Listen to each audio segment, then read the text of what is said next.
एक बहुत गहरी और बहुत ही ज़्यादा एक समझने वाली बात कहना चाहता हूँ उन लड़कों से जो शादी से पहले जिनके शरीर में किसी तरह की कमजोरी है, जो कि परफॉर्मेंस देने में दिक्कत आ सकती है शादी के बाद सुहागरात में। दोस्तों, कोई अगर शादी से पहले शरीर में कमजोरी है और किसी को अगर गुटखा वगैरह खाने की आदत है और वह बिल्कुल कंडम है, ख़त्म है वह, यानी कि गुटखा सुपारी खाता है, शराब भी पीता है, अंदरूनी कमजोरी बिल्कुल बहुत ज़्यादा हैवी है, अचानक उसकी अगर शादी हो जाए तो उसके बाद जो उसके साथ हो सकता है ना, बहुत बुरा हो सकता है। दोस्तों, आज की इस कहानी में अचानक ही एक लड़के की शादी हो जाती है और वह गुटखा बीड़ी सिगरेट दारू सब कुछ पिया खाया करता था, बिल्कुल ख़त्म था, बिल्कुल उसका कोई मामला ही नहीं बनता था। जब शादी हो जाती है तो शादी के बाद सुहागरात पर वह कुछ भी नहीं कर पाता है। दुल्हन को ये बात नागवार गुजरती है और फिर सातिराना तरीके से प्लानिंग करके उस लड़के को अपनी ज़िंदगी से हटा दिया जाता है। दोस्तों, बहुत ही मार्मिक कहानी है, मगर एक गलती से वो औरत पकड़ी जाती है। इस कहानी को सुनिएगा ज़रूर, बहुत ज़रूरी है, क्योंकि आज के दौर में जो नौजवान लड़के हैं वो इधर उधर घूमते हैं, अय्याशी करते हैं, इधर उधर गंदी जगहों पर भी चले जाते हैं, दारू सिगरेट बियर जो भी कुछ पीना खाना होता है वो पीते हैं, खुराक लेते नहीं हैं, बिल्कुल तिनके के जैसे रहते हैं। तो उनके लिए ये कहानी बहुत ज़रूरी है, सीख देने वाली है। थोड़ा सा गौर से सुनिएगा कि उनके साथ भी कुछ भी हो सकता है अगर अंदर दम कम नहीं है तो। नमस्कार, मैं हूं सुदेश कुमार और तिरछी बात चैनल में आपका स्वागत है। दोस्तों, यह घटना दिल्ली के निहाल विहार की है, जहां पर 23 जनवरी सुबह 10 बजे का समय था। एक फ्लैट था जो सबसे ऊपर था, उसके अंदर फरजाना और शाहिद रहा करते हैं, टॉप के फ्लोर पर रहते हैं। पीछे से ये बरेली के रहने वाले हैं। और जो शाहिद होता है, सट्टा जुआ कर्जा उसके ऊपर बहुत हो चुका है, सट्टा जुआ खेलता है, शराब बीड़ी सिगरेट तम्बाकू गुटखा जो भी कुछ होता है, अटरम सटरम सारी चीज़ें वो खाता है। तो 10 बजे सुबह के एक औरत चीखती है, यानी कि वह फरजाना चीखती है ऊपर वाले टॉप फ्लोर से कि मेरे पति ने ये क्या कर लिया, बचाओ बचाओ। ज़ोर से चीखती है तो आस पड़ोस के लोग उसकी तरफ देखते हैं और एकदम से ऊपर पहुंच जाते हैं। वहां जाने के बाद देखते हैं कि इसके पति शाहिद के मुंह से खून निकल रहा है और चाकुओं की मार शरीर पर की गई है, चाकुओं के निशान हैं शरीर पर। उसके बाद आस पड़ोस के लोग हॉस्पिटल ले जाते हैं, लेकिन वहाँ पर डॉक्टर कह देते हैं कि इसकी तो मौत हो चुकी है पहले ही। और उसके बाद डॉक्टर को संदिग्ध लगता है, पुलिस को बुलाया जाता है कि भाई ये केस हमें संदिग्ध लग रहा है। और उसके बाद यहाँ पर जो डॉक्टर होते हैं उस लाश को पोस्टमार्टम के लिए भेज देते हैं, जो पुलिस होती है। अब जो फरजाना थी उसका रो रो कर बहुत बुरा हाल था। पुलिस फरजाना से पूछती है कि आखिर क्या हुआ था, तो फरजाना बताती है कि आज सैलरी आई थी, सैलरी जैसे आई तो इसने वो सारी सैलरी जुए सट्टे में वह हार जाता है। और उसके बाद वह बहुत परेशान था क्योंकि उसके सर पर बहुत कर्जा था और इसकी वजह से उसने ये कांड कर लिया है, यानी कि जान दे दी है, इस दुनिया को छोड़कर चला गया है। अब पुलिस जो होती है पोस्टमार्टम रिपोर्ट का इंतज़ार कर रही थी। भाई शरीर पर चाकुओं के निशान हैं और पोस्टमार्टम में जो रिपोर्ट आती है तो पता चलता है कि घाव बहुत ज़्यादा गहरे हैं, गंभीर हैं और कई बार किए गए हैं। 3 जगह चाकू घुसेड़ा गया है शरीर के अंदर, गले पर और छाती पर भी। और यह कहते हैं डॉक्टर कि भाई कोई खुद अपने आप तो ये काम नहीं कर सकता, इतनी हिम्मत तो किसी में नहीं है कि 3-3 बार वार करेगा। हो सकता है एक बार वार कर ले, उसके बाद दोबारा हिम्मत नहीं होगी, और वो भी अगर करेगा दोबारा तो इतनी गहराई से नहीं कर पाएगा, यह तो कोई और ही करेगा गहराई से। इतनी गहराई से तो आदमी खुद इतनी गहराई से कोई भी वार अपने शरीर में कर ही नहीं सकता है, वो हाथ इस तरह से चलेगा ही नहीं। अब तो सीधा सीधा यहाँ पर ये कह दिया जाता है कि भाई ये हत्या है, इसने खुद ने कुछ नहीं किया है। अब जो पुलिस होती है, पुलिस अब थोड़ा शक में आ जाती है, भाई मामला क्या है। उस घर के अंदर सिर्फ उसकी पत्नी थी फरजाना और उसका पति शाहिद था। अब जो पुलिस होती है फरजाना का फ़ोन ले लेती है, कहती है हमें कुछ चेक करना है। फरजाना का फ़ोन लेने के बाद सर्च किया जाता है उसके अंदर, तो यूट्यूब पर जब पुलिस देखती है तो यूट्यूब पर ढेरों हत्या करने के तरीके यूट्यूब पर सर्च किए गए थे। अब तो यहीं से पुलिस का दिमाग घूम जाता है। उसके बाद इस औरत की कॉल डिटेल्स निकाली जाती है।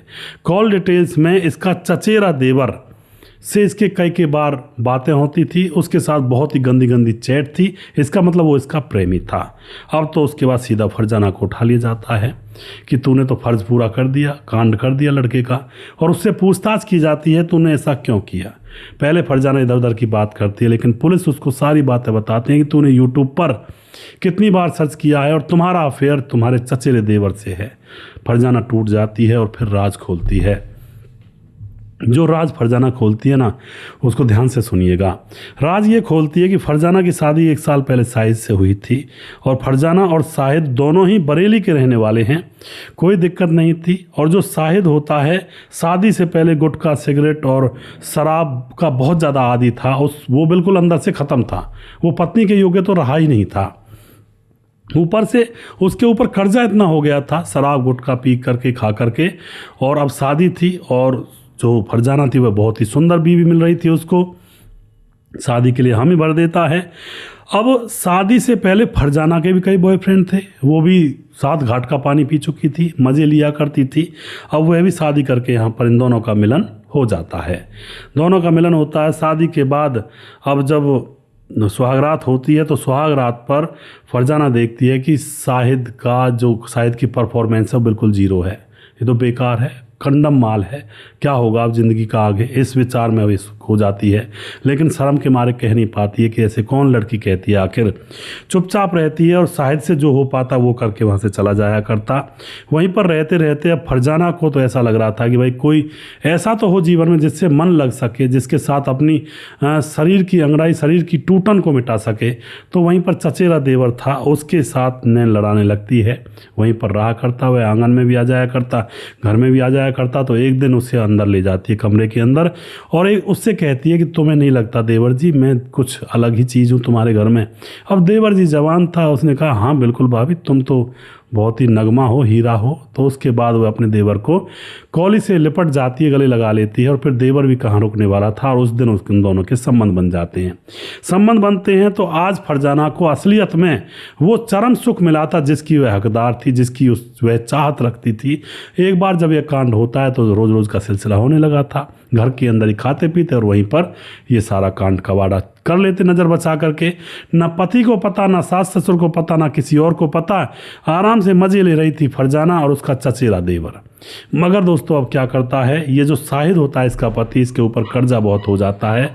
तो कर्जे को चुकाने के लिए ये कहता है फरजाना से कि चलो दिल्ली चलना होगा, वहाँ पर कमाएंगे, कमा करके ये गांव में जो कर्जा है इस सब कर्जे को चुकाएंगे। तो उसके बाद वो अपनी पत्नी फरजाना को दिल्ली ले जाता है। लेकिन जैसे ही दिल्ली ले गया था तो फरजाना देखती है कि पति तो कुछ कर नहीं पाता है, गुटखा दारू वगैरह पी कर आता है, आकर लेट जाता है।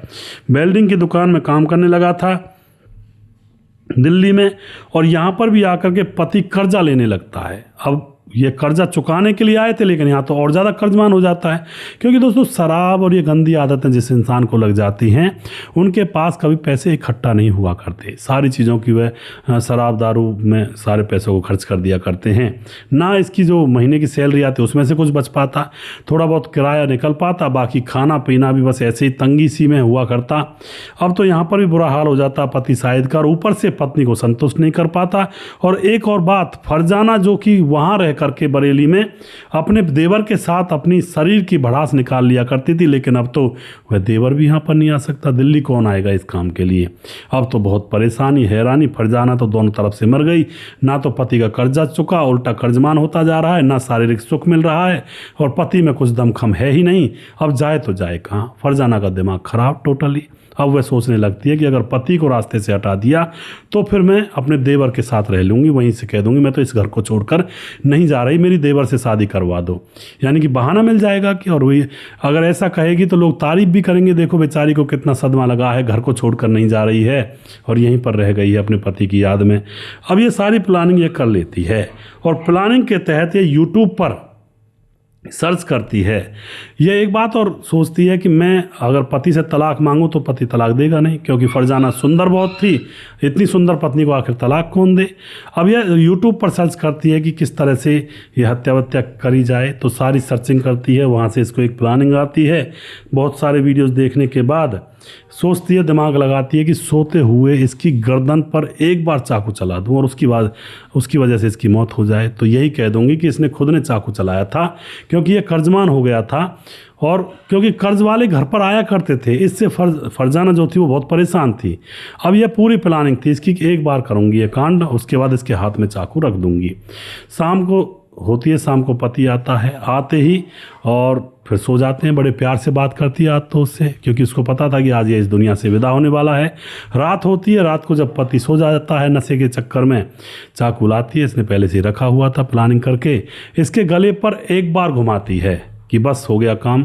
लेकिन दोस्तों एक बार में कहाँ होता है, पति जगता है, इधर उधर भागने लगता है और इसको पकड़ने लगता है। तो अभी घबरा जाती है और घबराहट में उसके ऊपर अंदर गहराई तक यह चाकू घोंप देती है, उसकी गर्दन में भी, और फिर पति वहीं पर गिर जाता है और पति के हाथ में चाकू तो रख देती है। लेकिन दोस्तों पोस्टमार्टम में यह खुलासा हो जाता है कि भाई इतनी गहराई से खुद कोई अपने ऊपर वार नहीं कर सकता। और यहाँ पर यह पकड़ी जाती है यूट्यूब की सर्च से और इसकी कॉल डिटेल से इसके चचेरे देवर के साथ अवैध रिश्ते थे। इस तरह से पकड़ने के बाद इसको जेल में डाल दिया जाता है। ना घर की रही, ना घाट की रही, कहीं की भी नहीं रही। और दूसरी बात, सबसे पहले इस लड़के की भी गलती थी, शादी होने से पहले अपने आप को ख़त्म जो कर लिया था, किसी काम का नहीं रहा था। और उसके बाद चलो ठीक है शारीरिक कमजोरी है, वैसे भी इसके ऐप बहुत ज़्यादा थे, कर्जा कर लेना, शराब दारू जो भी पीना उसके चक्कर में, और कर्जमान होकर फिर शहर गए कर्जा उतारने के लिए, वहाँ पर उल्टा कर्जा कर लिया, वहाँ पर भी कर्ज लेने वाले घर पर आने लगे। तो यह भी गलत था, यह कौन सा भला था, कौन सा दूध का दूल्हा था। और यह औरत भी गलत थी जो अवैध रिश्ता रखती थी इधर उधर। अगर अवैध रिश्ता रखना ही था तो कैसे भी करके तलाक ले लेती, इससे दूर हो जाती, उस देवर के साथ ही शादी कर लेती, उसके साथ ना करती किसी और के साथ कर लेती, अपने घर चली जाती। लेकिन किसी की हत्या करने का किसी को भी अधिकार नहीं है, किसी के जीवन लीला समाप्त करने का किसी को कोई अधिकार नहीं है, चाहे वो कैसा भी हो, कैसा दरिंदा हो, कैसा खूनी हो, कुछ भी हो। सजा या तो भगवान देता है और धरती पर कानून देता है। आप जो भी कुछ कहना चाहते हैं अपनी राय कमेंट बॉक्स में लिख सकते हैं, लोगों के साथ शेयर कर सकते हैं। वीडियो के लास्ट में कुछ भाइयों के नाम जरूर लेना चाहूँगा जो हमारे वीडियोज़ को देखते हैं और हमें खूब सपोर्ट करते हैं। हमारे साथ हैं राम बहादुर सिंह रायगढ़ छत्तीसगढ़ से लगातार कमेंट करते हैं, भाई का बहुत बहुत धन्यवाद करता हूं। उसके बाद बोलाई दास झारखंड से कमेंट करते हैं, खेमराज गुज्जर चट्टी जीबी नगर यूपी 16 से कमेंट करते हैं, श्यामलाल चौधरी नौका बीकानेर राजस्थान से कमेंट करते हैं, वनराज नामदेव कोहली कमेंट करते हैं, नीतीश पासवान बोधगो गिरिडीह झारखंड से कमेंट करते हैं। और उसके बाद दयाशंकर सिंह राजपूत ठाकुर यूपी 43 गोंडा से कमेंट करते हैं, रामलाल कुशवाहा जिला विदिशा पूर्णिया बिहार से, रवि प्रकाश कमेंट करते हैं, शौकत अली दिल्ली से कमेंट करते हैं, कालीचरण उड़ीसा से, फिलहाल गोवा में रहते हैं, प्रवीण चौधरी राजस्थान से पर बेंगलुरु में रहते हैं, सैफुल मलिक कमेंट करते हैं, राम थापा नेपाल से। और उसके बाद हमारे साथ जो दयाशंकर सिंह राजपूत ठाकुर यूपी 43 गोंडा से, इनकी पत्नी सुमन शायद नाम है, वो भी कमेंट करती हैं बहन। हाँ बहुत बहुत धन्यवाद करता हूँ, नाम मुझे याद नहीं आ रहा, शायद सुमन ही है। और आप कमेंट करें, मैं दोबारा से आपका नाम ले लूँगा। उसके बाद हमारे साथ विमलेश कुमार कमेंट करते हैं, धीरज बनवाल कमेंट करते हैं, समाधान पाटिल जलगांव महाराज से कमेंट करते हैं, राम गोसाई हमारे लगातार कमेंट करते हैं, विकास कुमार कमेंट करते हैं। और उसके बाद अमित पटेल बिहार बेलवा मोतिहारी जिला से हैं। और उसके बाद राजेश सिंह बिहार मोतिहारी ढाका कुंडवन चैनपुर से कमेंट करते हैं, अहमद पाशा कमेंट करते हैं, राकेश कुमार हैं, उदाराम कमेंट करते हैं, मुकेश कुमार यूपी 83 से, सूरज डीओ फिजी से, सुमेर सिंह कमेंट करते हैं, रजत सैनी कमेंट करते हैं, जय श्री राम। और उसके बाद सुजीत कुमार गौर कमेंट करते हैं, सुजीत कुमार कमेंट करते हैं, बहुत बहुत धन्यवाद करते हैं जी। और उसके बाद हमारे साथ गुरप्रीत सिंह कमेंट करते हैं, राम मोहम्मद यासीन लाहौर पाकिस्तान से कमेंट करते हैं। और राधेश्याम शर्मा सिरसी जयपुर राजस्थान से कमेंट करते हैं, राम गोसाई कमेंट करते हैं, समाधान पाटिल जलगांव महाराज से कमेंट करते हैं। उसके बाद हमारे साथ हैं दुर्योधन भाई कमेंट करते हैं, सुशील चौधरी में लगातार कमेंट करते हैं। अभी भी जिस भाई का नाम रह गया उस भाई का नाम अगले वीडियो में ज़रूर लूँगा। अगला वीडियो बहुत जल्दी फिर से लेकर आऊँगा, तब तक आप खुश रहें, सावधान रहें। जय हिंद, जय भारत।